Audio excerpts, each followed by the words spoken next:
10 के दमदार ट्रेड्स में आपका स्वागत है। वीडियो में रहेंगे अगले आधे घंटे आपके साथ और हमारे साथ मेहमान होंगे राजेश सतपुते और मानस जायसवाल जो पिछले शो से हमारे साथ बने हुए हैं। फ्रेश पर्सपेक्टिव के लिए आज हमारे साथ ट्रेड बुल से सचिदानंद उत्तेकर जुड़ेंगे और कोटक सिक्योरिटी से अमोल अठावले भी इस शो में शामिल होंगे। बिग मार्केट वॉइसेस में वैल्यू क्वेस्ट इन्वेस्टमेंट एडवाइजर्स के CIO रवि धर्मश्री से करेंगे एक खास बातचीत। मार्केट में प्रॉफिट बुकिंग हायर लेवल से बैंक निफ्टी ने उसको लीड किया है, थोड़ी सी है, बहुत ज़्यादा नहीं, लेकिन देखिए हल्का सा निफ्टी नीचे आया, लेकिन बैंक निफ्टी अच्छा नीचे आया हायर लेवल से। बैंक निफ्टी क्लियरली 46,100 के क्लस्टर में अभी भी थोड़ी सी रेजिस्टेंस फेस कर रहा है। IT ने संभाला हुआ है मामला, रिलायंस ने संभाला हुआ है और मेटल्स, ये पॉकेट्स हैं जहाँ पर कमोडिटीज़ इन जनरल जहाँ पर फिर भी अच्छे ट्रेड्स बन रहे हैं, खासतौर से IT और मेटल्स इंडेक्स डे हाई पर, लेकिन थोड़ी सी प्रॉफिट टेकिंग आई है बैंक निफ्टी में। 66 पॉइंट ऊपर रह गया अब और इसकी वजह से निफ्टी हल्का सा नीचे आया है। लेकिन इंडिविजुअल स्टॉक्स की जहाँ तक बात है, सारे के सारे metal stocks Hindalco, NMDC, Tata Steel, SAIL, JSPL top gainers में शामिल। बलरामपुर चीनी आज का टॉप गेनर, करीब 6% ऊपर अभी भी।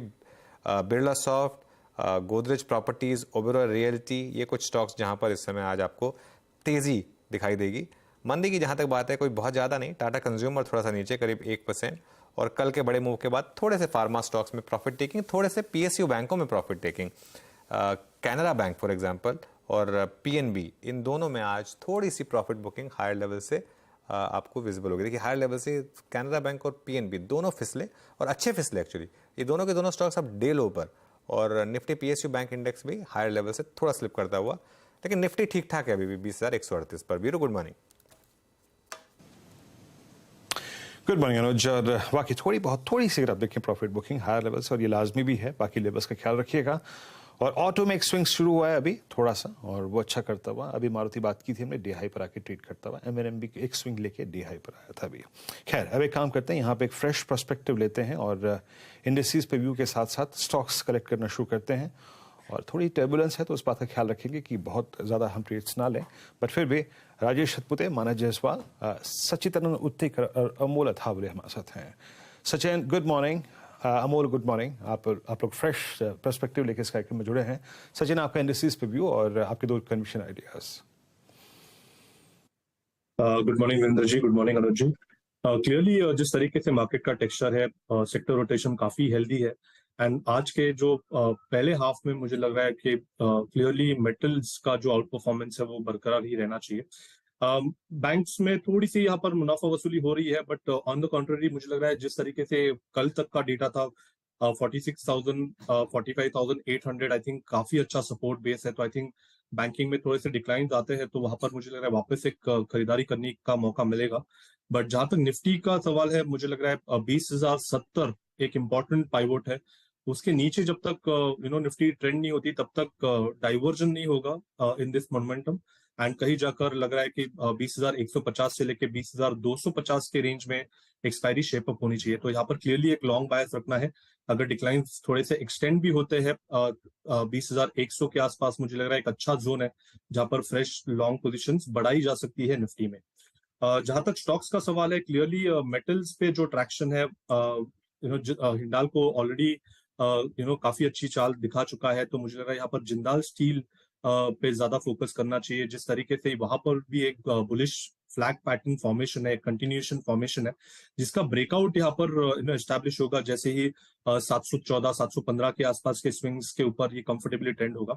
एंड मुझे लग रहा है ये काफी बड़ी लंबी तेजी के लिए वेल पोजिशन है। तो 748 के टारगेट के लिए यहाँ पर जिंदाल स्टील के फ्यूचर्स में खरीदारी करने की सलाह होगी। स्टॉप लॉस आप यहाँ से लगभग अराउंड 698 पे लगाएं। जो सेकंड कॉल है, ये भी हमने हमारे क्लाइंट्स को रिकमेंडेशन दी है, अल्ट्राटेक सीमेंट। मुझे लग रहा है जिस तरीके से पिछले 2 दिनों का डेटा है वहां पर एक अच्छा शॉर्ट टर्म स्क्वीज एग्जिबिट हुआ है, एंड प्लस अपने 8650 8600 के सपोर्ट को इसने अच्छी तरह मेंटेन किया है। तो वहां पर भी एक कंटिन्यूएशन फॉलो थ्रू एक्शन नजर आनी चाहिए। एंड लगभग मुझे लग रहा है पोजिशनली 8880 के टारगेट के लिए यहाँ पर अल्ट्राटेक सीमेंट में अभी भी अग्रेसिवली लॉन्ग बिल्ड किए जा सकते हैं। स्टॉप लॉस आपको क्लोजिंग बेसिस पे यहाँ पर लगाना है लगभग अराउंड 8580 पर। ओके। अच्छा, मार्केट में थोड़ा सा देखिए वो कुछ ना कुछ कॉल राइटर का बिहेवियर कह रहा था, क्योंकि अब थोड़ा सा निफ्टी जो है वो 20,124 पर, मतलब ऑलमोस्ट अब हम डे लो के करीब आ रहे हैं। 20,107 था डे लो, और वो जो कॉल थी वो कोलैप्स हो गई कंप्लीटली, 20 रुपये पर आ गई वैसे। खैर बाय द वे, चलिए मानस, आपकी फ्रेश पिक्स क्या होंगे इस समय की? देखिए, दो स्टॉक मेरी नजर में है अनुज जी। पहले तो एलटीटीएस पे ध्यान दीजिए, क्योंकि यहाँ पर स्टॉक करीब 5-6 दिनों से कंसोलिडेट हो रहा है, एक फ्लैग पैटर्न बन रहा है और अब स्टॉक तैयार है एक फ्लैग पैटर्न के ब्रेकआउट के लिए।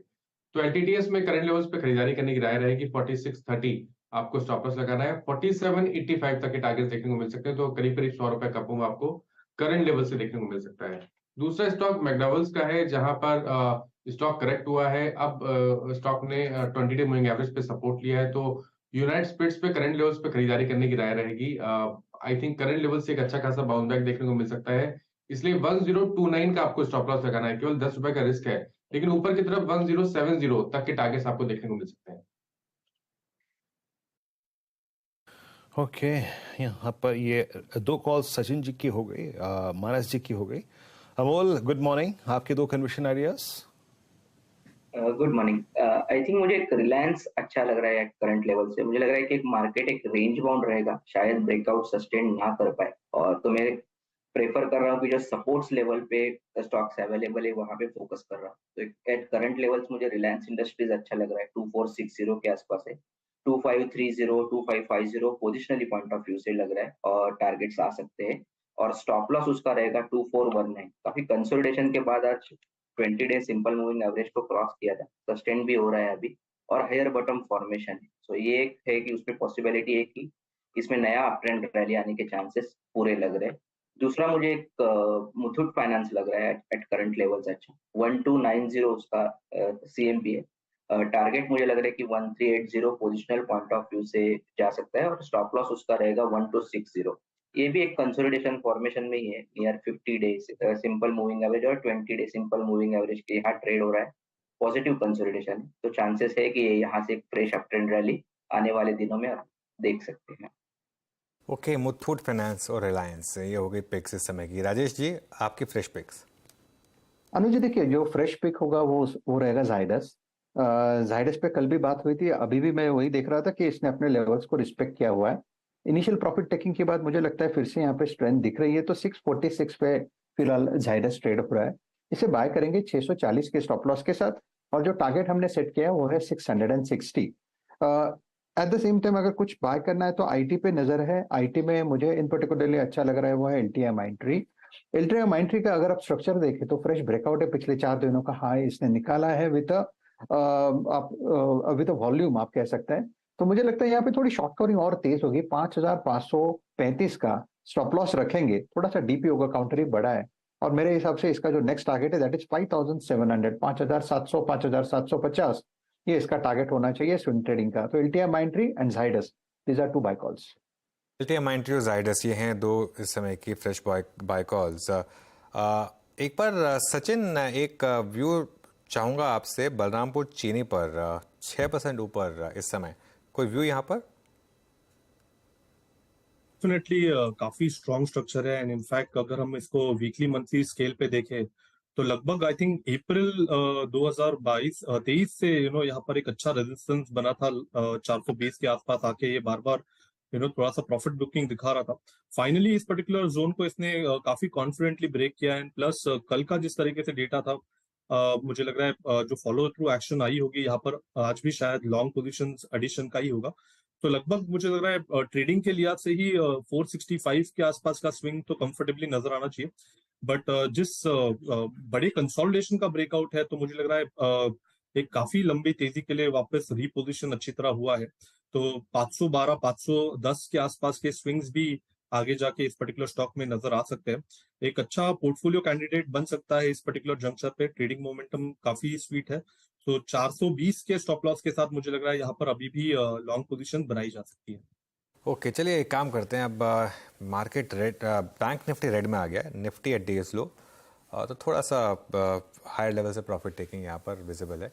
एक बहुत छोटा सा ब्रेक ले लेते हैं, उसके बाद बिग पिक्चर समझेंगे मार्केट की। बिग मार्केट वॉइसेस में वैल्यू क्वेस्ट इन्वेस्टमेंट एडवाइजर के सीईओ, इन्वेस्टमेंट एडवाइजर्स के सीईओ रवि धर्मश्री जुड़े हैं। रवि के पास इन्वेस्टिंग में 2 दशकों से ज़्यादा का अनुभव है। रवि बाजार और सेक्टर्स की अच्छी समझ रखते हैं, और रवि ने अपने BQ प्लैटिनम प्लेटफॉर्म पर 20% से ज़्यादा के रिटर्न्स दिए हैं सिंस इंसेप्शन।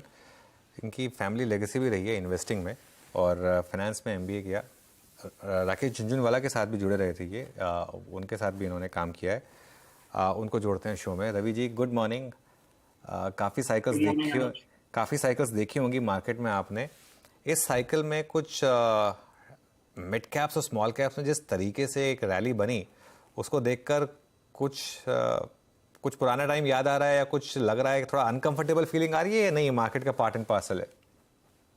नो, क्लियरली ये एक फेज है जहां पर कार थोड़ी तेजी से जा रही है। सो थोड़ा कॉशियस रहना चाहिए, इसमें कोई डाउट नहीं है। बट इसका मतलब ये नहीं है कि आप इन्वेस्ट करना छोड़ दें।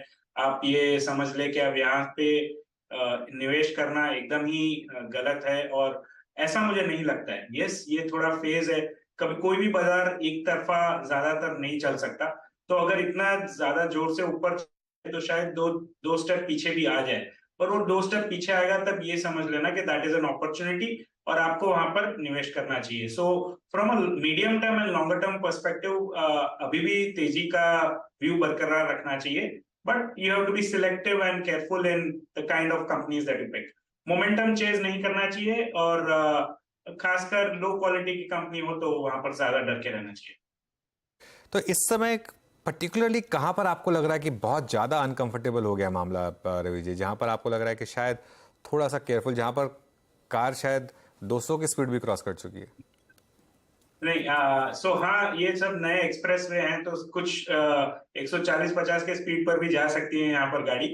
But I think some of the government owned companies जहाँ पर एक्चुअली तेजी की काफी सही वजह थी। आई वोंट से कि एकदम ही पागलपन हो चुका है, बट काफी भाग चुके हैं शेयर। शायद 25-26 का नंबर भी, FY26 के नंबर भी शायद थोड़े डिस्काउंट करने लगे हैं। तो I would say defence related companies, then some electronic manufacturing companies, railway companies, यहाँ पर थोड़ा डर के रहना चाहिए।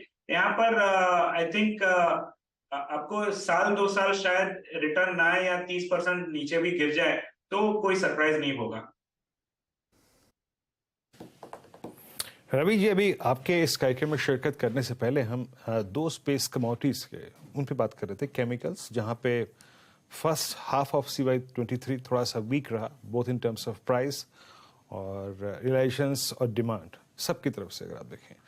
और एक मेटल्स जो कि बिल्कुल इन्वर्स रहे, वो ऑल टाइम हाई पे ट्रेड कर रहे हैं। इन दोनों स्पेस पे आपका रवि जी आउटलुक क्या है इस वक्त, जहाँ पे मेटल्स में आपको काफ़ी अच्छा खासा लेवल मिल रहा है एग्जिट करने का भी? क्या आपका एग्जिट व्यू है? और क्या केमिकल्स जहाँ पे एंट्री पॉइंट अच्छा मिल रहा है अभी, जो कि रीसेंट हाई से लगभग 10-12-15% नीचे है, वो पिक पॉइंट अच्छा लग रहा है आपको? सो गुड मॉर्निंग वीरेंद्र जी। मैं ये कहूंगा कि केमिकल पर हमारा थोड़ा मीडियम टर्म व्यू आज के तारीख में थोड़ा नरमी का है। आई थिंक यहाँ पर काफी लास्ट 7-8 सालों में काफी तेजी हुई है। यहाँ पर स्टॉक्स ऑलमोस्ट 100 गुना हो गए हैं, इफ नॉट मोर। सो यहाँ पर थोड़ा बच के रहना चाहिए। नो डाउट जो लंबा ट्रेंड है कि इंडिया की मैन्युफैक्चरिंग विल रिप्लेस चाइना, हम थोड़ा मार्केट शेयर गेन करेंगे, पर ये एक B2B बिजनेस है, ये हमको समझना चाहिए। B2B बिजनेस में आपको पता नहीं, समझ में नहीं आएगा कि बिजनेस इज डूइंग वेल और नॉट।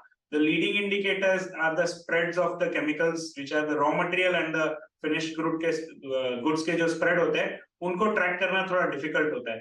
फिर इस केमिकल स्पेस की सारी तेजी की मूल वजह यह थी कि China was shutting down production because of pollution issues and India was providing and some protection because of anti-dumping duty. अब होने वाला ये है कि over the next 1-2 years ये सारे जो प्रोटेक्शन है एंटी-डंपिंग ड्यूटी का वो निकल जाएगा, और जो चाइना का जो प्रोडक्शन बंद था वो वापस ऑन स्ट्रीम आ रहा है, बिकॉज वहां पर वो प्रोडक्शन फैसिलिटीज को रेसिडेंशियल एरिया से दूर कर दिया गया है। सो ये जो मेन 2 रीजंस थे बुलिशनेस के, वहां पर थोड़ी सी अभी सप्लाई बढ़ती दिख रही है। So I would be a little skeptical on the chemical space going forward. On the metal space, we don't track the metal space very closely. हम commodities में ज्यादा इन्वेस्ट नहीं करते, बट इतना मुझे समझ में आ रहा है कि चाइना में the biggest reason for the world to be bullish on metals has always been the China demand. तो अब यहाँ पर चाइना का रियल एस्टेट अगर इस तरह से स्लो हो रहा है तो मुझे नहीं समझ में आ रहा है आज की तारीख में कि व्हाट कैन रिप्लेस दैट। सो अगर चाइना की डिमांड को रिप्लेस करना मुश्किल है तो ये सारे यहाँ पर तो टोटली डिमांड और सप्लाई पर डिपेंड करता है in commodities. So I find it very difficult to understand how this space will pan out. Having said that, I'm not at all authority on metals and commodities. We don't track that space, so I will not give a very strong view. Okay अच्छा, कुछ ऐसे space पे रहते हैं रवि जी जहाँ पे काफ़ी confidence पिछले कुछ समय में बना है। अब मैं आपसे जब बात कर रहा हूँ तो उस वक्त कुछ रियल एस्टेट कंपनी अपने करियर के हाइस पे हैं, ऑल टाइम हाई पे हैं, कुछ डेकेड हाई पर हैं, फॉर इंस्टेंस DLF। अब आपने देखा मुंबई में जो डील हुई है करीब 5200 करोड़ रुपए में वर्ली लैंड की, आपका व्यू क्या कह रहा है? अभी रियल एस्टेट के मूव को चेस करना चाहिए या फिर एक प्रोस्पेक्टिव ये भी, मतलब मान लीजिए मैं इसमें निवेशित था, अच्छा पैसा बन रहा है, अभी कोई जल्दबाजी है यहाँ पे एग्जिट करने की, या फिर आपको लगता है कि नहीं अभी चलना चाहिए, अभी पैसा बनेगा यहाँ पर जब तक कि आपका हाउसिंग लोन जो है वो 8, साढ़े 8, 9 बजे के 9 की रेंज में ट्रेल कर रहा है?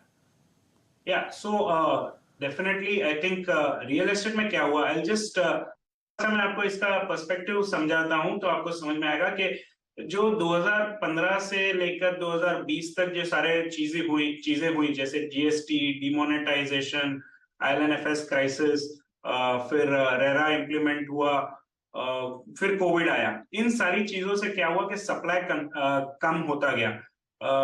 हर इंडस्ट्री में ये हुआ शायद कि नीचे के लेवल स्तर के सारे कॉम्पिटिटर्स गायब हो गए, कंपटीशन कम हो गई, सप्लाई कम हो गया, बट ये रियल एस्टेट में ज्यादातर हुआ। और दूसरा क्या हो रहा है कि आपके इनफॉर्मल सोर्सेज जो थे, इंडियन इकोनॉमी अगर फॉर्मलाइज हो रही है तो इनफॉर्मल सोर्सेज ऑफ फंडिंग अब इन रियल एस्टेट प्लेयर के लिए बंद हो रहे हैं। I mean it is open secret के रियल एस्टेट में काफी कैश का यूसेज होता था, पर अब वो कम होता जा रहा है। So because of that now real estate players have no choice but to show a strong balance sheet if they want to access the formal sources of funding. तो इसकी वजह से काफी प्लेयर्स बाहर चले गए और very few players are now able to make the move to the formal real estate industry. So ये हमारा तेजी का कारण था। और कोविड के बाद एक्चुअली लोगों को काफी रियलाइज हुआ कि हमको बड़ी जगह में रहना है, अब पता नहीं कितने साल तक क्या हो सकता है, अनप्रेडिक्टेबल है काफी लाइफ, तो मुझे अच्छा घर खरीदना है। और फिर थोड़ा बहुत वेल्थ इफेक्ट भी आ गया मार्केट की तेजी की वजह से, तो काफी लोगों ने हायर एंड लग्जरी पे स्पेंड किया था और इट वाज अ के शेप्ड रिकवरी। तो upper end luxury was doing very well, the lower end was not doing very well. अब मेरा ये मानना है कि रियल एस्टेट शायद यहाँ से भी और चले। The interest rate increase is not enough to dent the demand, but अभी जो शायद द कंपोजिशन ऑफ डिमांड है वो हाई एंड लग्जरी से शायद लोअर एंड अफोर्डेबल की तरफ जाएगी, ऐसा मेरा मानना है। So that but overall I still believe that real estate upcycle will remain strong for the next few years. Ravi ji, मैं एक चीज़ देख रहा था, आपका पोर्टफोलियो देखकर मुझे एक चीज़ जो बहुत अच्छी लगी, मैं 1 ईयर, 2 ईयर, 3 ईयर, 5 ईयर चारों देखे मैंने, और चारों को मैंने कंपेयर किया BSE 500 टोटल रिटर्न्स इंडेक्स के साथ। 1 ईयर में 11% के मुकाबले 26%, 2 ईयर में 9% के मुकाबले 20% कैगर, 3 ईयर में 23% के बजाय 42% और 5 ईयर में 12% के मुकाबले 24%। तो ये शानदार रिटर्न्स हैं। और इसमें जो मुझे चीज़ सबसे अच्छी लगी वो ये नहीं थी कि इतने अच्छे रिटर्न्स आपने जनरेट किए, कि आपका बीटा जो है वो 0.95, मतलब ये समझाइए कि ये मार्केट में पॉसिबल है लॉन्ग रन में, क्योंकि लोग ज़्यादातर कोशिश करते हैं कि थोड़े हाई बीटा स्टॉक्स में शायद ज़्यादा पैसा बन जाए, लेकिन कंसिस्टेंटली आपने जो आउट परफॉर्म किया ऐसे लो बीटा पोर्टफोलियो में, ये इसका क्या रीज़न रहा और किन थीम्स ने आपके लिए सबसे अच्छा आउट परफॉर्मेंस दिया? So Anuj, thank you for that question, and मैं एक दो चीज कहूंगा हमारे फिलोसॉफी के बारे में, so that will give you more understanding of हम कैसे टाइप के शेयर ढूंढते हैं। तो हम तो पहले हम सिर्फ लीडर या चैलेंजर पे बेट करते हैं, ना कि नंबर 5। लोग के usually they by the cheapest stock in the sector. हम अब चीपेस्ट स्टॉक नहीं लेते, हम लीडर या चैलेंजर लेते हैं, और उन लीडर और चैलेंजर का वैल्यूएशन अगर चीपेस्ट स्टॉक से थोड़ा सा महंगा हो तो हमको उसमें कोई चिंता नहीं है। Second, what we do is हम एक फिल्टर डालते हैं कि 100 करोड़ की प्रॉफिट के ऊपर की ही कंपनी खरीदेंगे, ना कि उसके नीचे की। सो इससे दो चीजें होती हैं, एक तो लॉस मेकिंग कंपनीज नहीं खरीदते, और दूसरा ये सारे साइजेबल कंपनीज हैं। इवन दो हमारा पोर्टफोलियो में मिड और स्मॉल कैप का काफी रिप्रेजेंटेशन है, बट मिड और स्मॉल कैप कंपनियां अब ये छोटी कंपनियां नहीं रही। हमारा average weighted average portfolio almost 85,000 crore है और हमारा median of the portfolio is almost 18,000 crore. तो ये सारी बड़ी कंपनियां हैं और अगेन हम ये सोचकर तो नहीं कर सकते कि हमको बीटा कम रखना है इसलिए हम ऐसे कंपनी लेंगे, but when you buy companies that are leaders in the space usually उनका बीटा कम होता है। So I think that is what I would say. So besides that, the reason for good performance in the last 3-4 years is maybe some of the calls we did get it right. एक तो जब Covid में जो panic हुआ था तब हमने we actually called our clients and told that this is the time to be putting in money. काफी लोगों ने उस टाइम पर हमारे क्लाइंटों ने तो किसी ने पैसा नहीं निकाला, काफी लोगों ने इन्वेस्ट किया। So that I think was a big thing. Second, ये जो कोविड था that led to a lot of one time gains for sectors like IT, chemicals, pharma, और हमने ये सेक्टर के ये जो वन टाइम गेन्स थे उनको वैल्यूएशन मार्केट ने दे दिया तो हमने वहां पर एग्जिट कर ली। सो ये दूसरा call which we got it right. And third call हमने उसके बाद लिया कि अब हमें डोमेस्टिक फोकस सेक्टर्स में इन्वेस्ट करना है। So we entered into financials, manufacturing and consumer discretionary. तो that call also we got it right and that is why you see the numbers being good in the last 3-4 years particularly. Okay, अब यहां से incrementally Ravi ji कौन सी themes हैं जहां पर आपको comfort है? अगर आपको फ्रेश पैसा, आई एम अज्यूमिंग कि फ्रेश पैसा आ रहा होगा, कौन सी थीम्स में आप इस समय इन्वेस्ट करना चाहेंगे? सो मुझे अभी भी लगता है कि फाइनेंशियल्स एक ऐसा स्पेस है जहां पर वैल्यू और ग्रोथ काफी हद तक अवेलेबल है।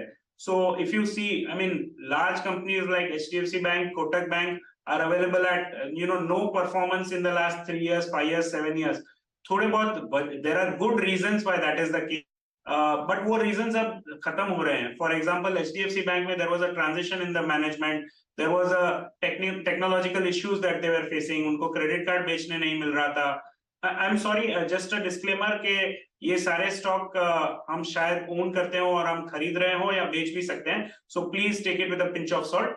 But the point I'm making is there are companies like these large franchises which are still available at good valuation. So financials एक space है जहां पर हमको opportunities दिख रही हैं, whether insurance एक space है within financials, lending और non-lending.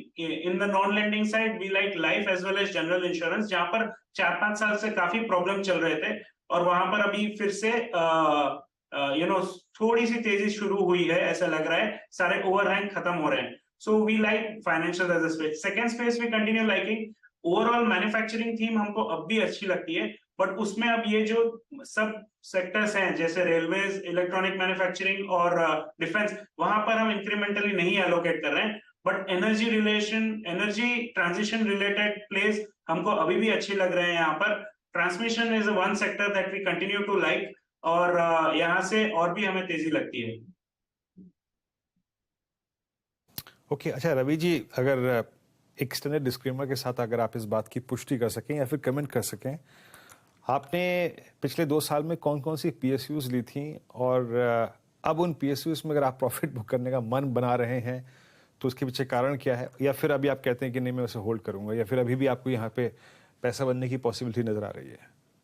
वीरेंद्र जी, हम ऐसे नहीं मानते कि गवर्नमेंट ओन कंपनीज है तो लेनी चाहिए या नहीं लेनी चाहिए।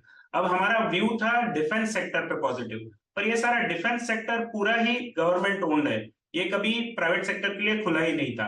सो जब नए सेक्टर का किसी का बर्थ होता है तो अब यहाँ पर तो जो कंपनियां हैं वो तो ऑलमोस्ट मोनोपोली जैसी हैं। अगर आपको एरोप्लेन खरीदने हैं तो एक ही कंपनी है, आपको रडार्स खरीदने हैं तो एक ही कंपनी है, आपको अगर शिप बनानी है, सबमरीन बनानी है तो 2 या 3 ही कंपनी है। सो ऐसे जब आपका when government imposes import restriction तो डोमेस्टिक कंपनी से ही खरीदना पड़ेगा। So no doubt this demand was going to be directed towards these companies. तो ऐसे में जब ये कंपनियां 6, 7, 8% डिविडेंड यील्ड पर मिल रही थी तो वैल्यूएशंस भी कम थे और अपॉर्चुनिटी साइज भी बड़ी थी।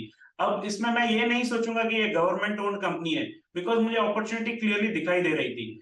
बट अब वो जो प्रॉब्लम है, अब एक वैल्यूएशन आ गया, एक स्तर आ गया जहां पर आप ये इग्नोर नहीं कर सकते कि ये गवर्नमेंट ओन्ड कंपनीज है, यहाँ पर काफी लंपी होता है बिजनेस, थोड़ा विजिबिलिटी अप डाउन हो सकता है, ऑर्डरिंग में, एग्जीक्यूशन में अप डाउन हो सकता है। So one has to be careful about that.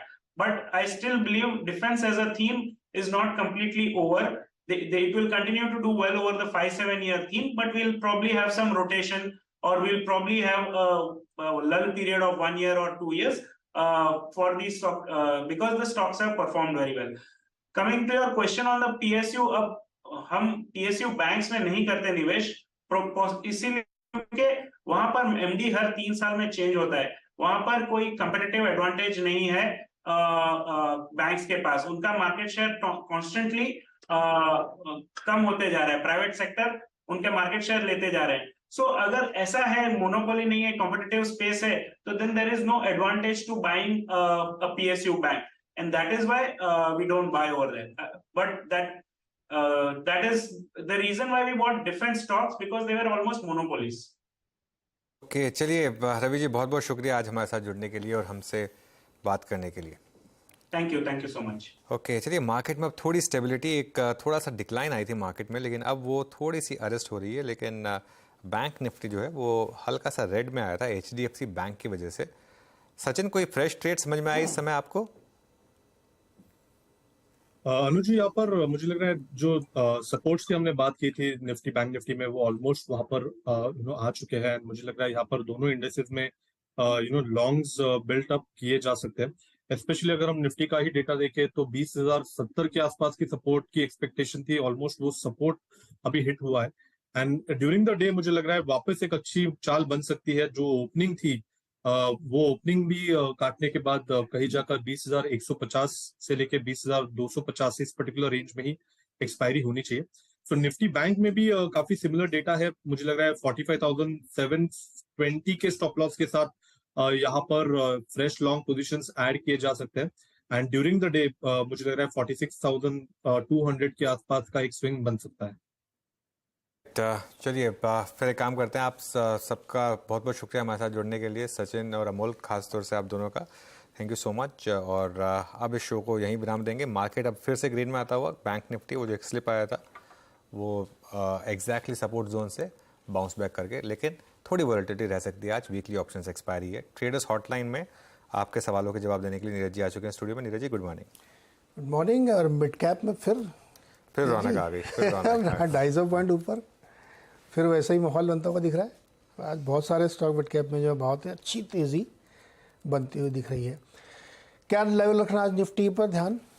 Nifty पर हमारा वही लेवल है जो हम 2-3 दिन से वॉच आउट कर रहे हैं. 19,950 to 20,050 ये जोन है. बैंक निफ्टी में 45,700 के आसपास एक लेवल रहेगा वॉच आउट करने के लिए. आज का लो अब समझ लीजिए जो है, अब वो आपके लिए इंटरेस्टिंग है. 45,800 अगर ब्रीच हुआ बैंक निफ्टी में तो दिक्कत आएगी. और निफ्टी में भी आज का लो जो है वो अब आप सेक्टर समझ लीजिए. मतलब अगर आपने लॉन्ग लेना है तो अब वो आपका स्टॉप लॉस हो जाएगा. फर्स्ट आवर लो हमेशा. ओके 950. ओके चलिए हम लोग इस पर नज़र रखेंगे. लेकिन बाजार में अच्छी हरियाली और एडवांस डिक्लाइन कमाल का है. हर एक गिरने वाले के सामने